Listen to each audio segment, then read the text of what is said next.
Assalamualaikum warahmatullahi wabarakatuh. Selamat siang semuanya, Bapak Ibu dosen dan juga teman-teman. Perkenalkan kami dari kelompok 4 Mes dan Jasa, Pas A, akan mempresentasikan tugas besar kami yang berjudul Propose Design for a New Service, Whose House, Digitalisasi Sistem Asistensi Rumah Tangga via Mobile Phone.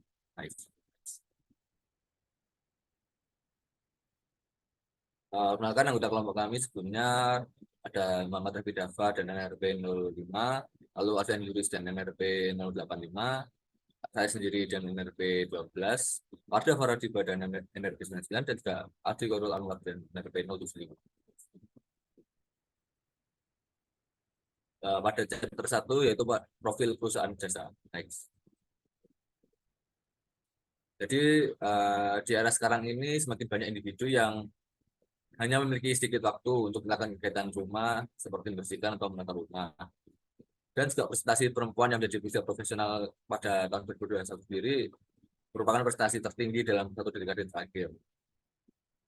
Sedangkan pada tahun 2015 tercatat ada 4 juta orang yang bekerja sebagai asisten rumah tangga, naik sebanyak 53,8% dibandingkan tahun sebelumnya yang dilaporkan, yaitu pada tahun 2008. Oleh karena itu, kami menawarkan aplikasi untuk mengurangi kelangkaan lapangan pekerjaan di Indonesia, mengganggu tren orang yang ingin mencari pekerjaan di luar negeri sebagai asisten rumah tangga. Khusus adalah hubung antara orang-orang yang tidak kerja, mencurahkan sebagian besar waktunya untuk bekerja daripada melakukan pekerjaan rumah tangga, dan orang-orang mencari pekerjaan dengan kemampuan yang relatif tidak tampil hingga semi tampil. Next.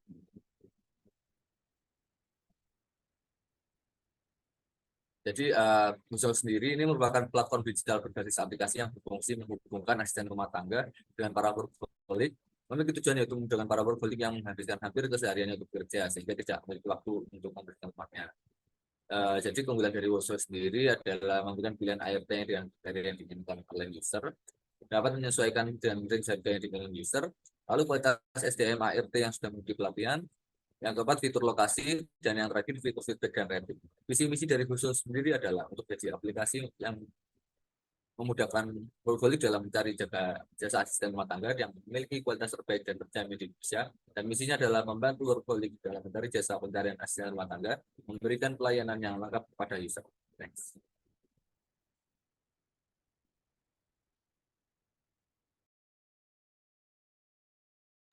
Oke, terima kasih dari Haris, dan di sini saya ingin melanjutkan presentasi membahas terkait STP, di mana segmentasi dari eh, Gus House sendiri itu geografis, targeting terdapat ada kalangan menengah atas yang memiliki produktivitas tinggi dan memiliki penghasilan 50 juta. Nah, target ini karakteristiknya tersebut dapat dijumpai pada daerah Jawa Dedek ketika seseorang ini memiliki produktivitas tinggi, maka waktu itu juga mengurus pekerjaan rumah yang akan tersita. Maka dari itu, Wasos membutuhkan loyalitas dari pelanggan tersebut. Lalu juga ada positioning, yang dimana Wusos ini memposisikan sebagai startup yang mengumpulkan dua variabel dan reliability responsiveness yang diartikan sebagai kemampuan perusahaan untuk bersikap senantiasa reaktif atas adanya keluhan, pengaduan maupun kritik yang membangun diri pelanggan. Sedangkan reliability ini kalian startup yang dalam memberikan pelayanan terbaik melalui pelatihan terstandarisasi dan variasi tinggi atas jenis pelayanan dalam rangka menjawab ke konsumen. Okay, next. Lalu juga ada tadi sudah dijelaskan terkait ini. Next, mungkin. Oke, segmentasi dari matriks sendiri yaitu eh, ada masyarakat yang bertempat tinggal di Jabodetabek, yaitu Jakarta itu, masyarakat perilaku di layar tersebut, lalu psikografis di tiga ini, demografis. Dari berdasarkan segmentasi matriks ini, target pasarnya ini juga berasal dari masyarakat dengan wilayah tempat tinggal yang berada di Jabodetabek. Pada segmen psikografi menyasar pada masyarakat yang memiliki aktivitas atau jam kerja atau produktif yang tinggi. Sebagai contoh, target pasar ini dengan segmentasi psikografis yang dimaksud adalah seorang pengusaha yang sudah menikah, lalu juga demografi yang merupakan masyarakat yang berumur 29 sampai 50 tahun. Next.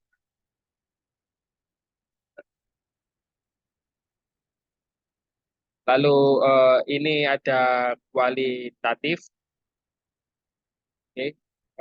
Ya, kualitatif ini juga berdasarkan usaha setelah berhasil juga memiliki keunggulan pada beberapa aspek yang meliputi keandalan, variasi, pelayanan jasa, daya tanggap, serta kostumasi yang personalisasi. Meskipun demikian, khusus juga tidak memiliki fokus yang tinggi pada memenangkan harga pasar karena target pasar ini juga dimiliki secara natural berkecukupan pada kalangan menengah atas. Selain itu, laporan ini juga menyajikan analisis pendekatan kuantitatif dengan model yang disajikan dalam tabel tersebut.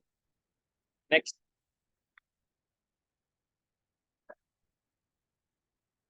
Oke, jadi dapat disimpulkan bahwasannya dari hasil kualitatif ini, WOSAS juga memiliki aspek keunggulan pada beberapa elemen nilai yang didapatkan oleh WOSAS sendiri untuk mencerminkan sebuah fakta. WOSAS ini telah memperhatikan faktor-faktor yang dapat mendorong perusahaan untuk memenangkan pasar pada industri dengan sektor digital home learning service. Oke, next.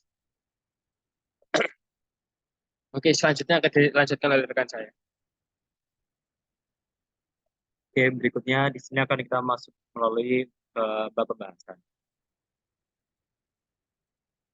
Nah, di sini kita akan memulai dari bagaimana cara proses ini membangun sebuah pelayanan jasa yang menarik. Di sini kita menggunakan matriks dari New Service Development Process Cycle. Di proses di NSD Process Cycle ini ada 4 fase yang akan dijelaskan pada slide berikut. Next. Untuk fase pertama di sini kita masuk di fase development atau pengembangan. Di sini kita proses ini melihat adanya dua perspektif, yaitu ada permasalahan dan timbulnya si kesempatan ini. Dan melalui kesempatan tersebut, di sini dilihat dari adanya fakta bahwa kita sedang masuk ke era digital.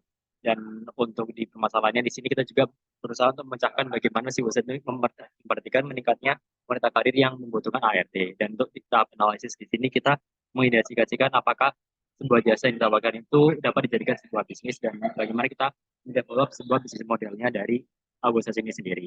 Next. Pada fase berikutnya itu desain, yaitu menitik beratkan pada aplikasi UI UX-nya yang easy to use dan mudah untuk digunakan. Dan ini ada 4 bagian utama pada aplikasi kita. Dan setelah kita melakukan pendesainan, di sini kita juga melakukan full launch atau perilisan yang kemudian difokuskan kepada publikasi terhadap seluruh konsumen. Next. Di sini kita ada juga untuk menganalisis dari service design elemennya dari aspek struktural. Dari aspek struktural ini terbagi menjadi 4, yaitu delivery system, desain fasilitas, lokasi, dan perencanaan kapasitas. Next. Selain itu kita juga melakukan analisis terhadap perspektif manajerial dari service design elemennya. Di sini kita memperhatikan fitur-fitur informasi, kualitas yang akan dijelaskan lebih lanjut melalui matriks SQL, dan juga ada service encounter dari perusahaan sendiri. Dan kita juga di sini mendepankan customer centric pada manajemen permintaan dan kapasitas kami. Next akan dijabarkan lebih lanjut oleh teman saya.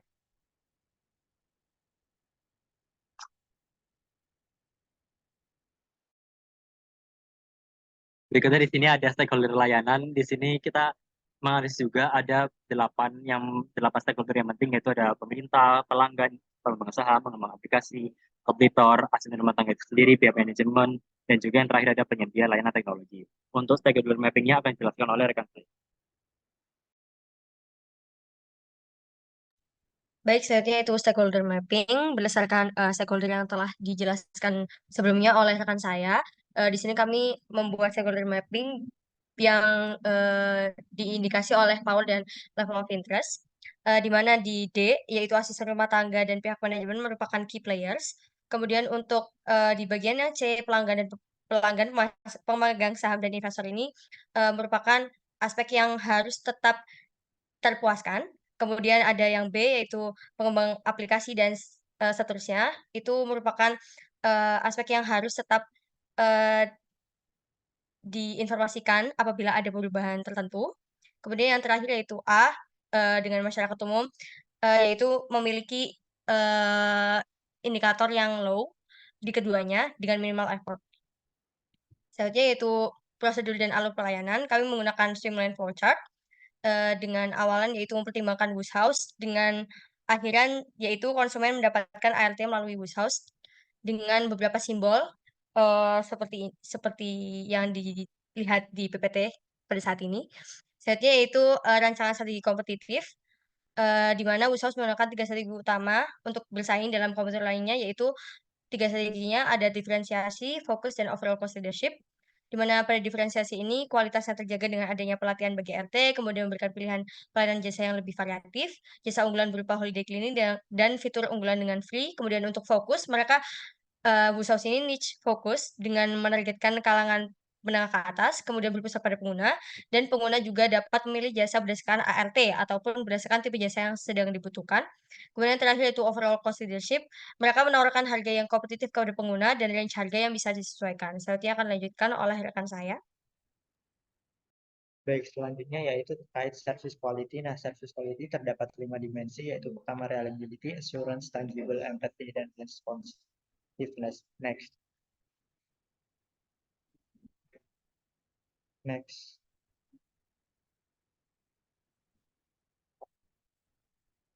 Oke, service quality Wishhouse nanti terdapat 5 dimensi. Yang pertama reliability, assurance, tangibles, empathy, dan responsiveness.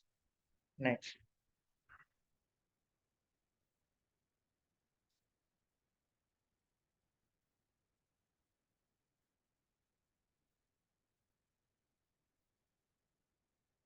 Nah, berikut adalah matriks Wishhouse.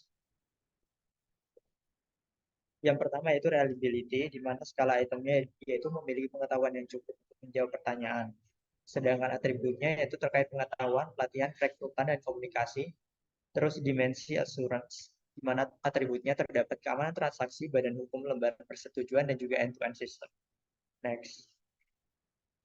Next. Oke. Selanjutnya ada tangibles, di mana skala item yang diperlukan terkait tampilan UI UX, penggunaan fasilitas, RT yang terdaftar, atributnya itu UI UX aplikasi, fasilitas kebersihan, penampilan ART.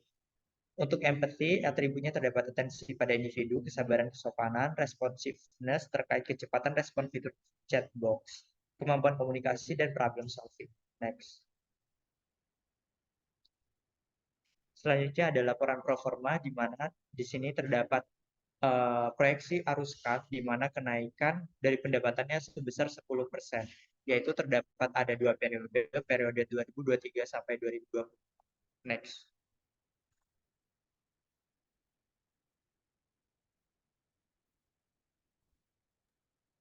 Selanjutnya penutup. Oke, selanjutnya penutup.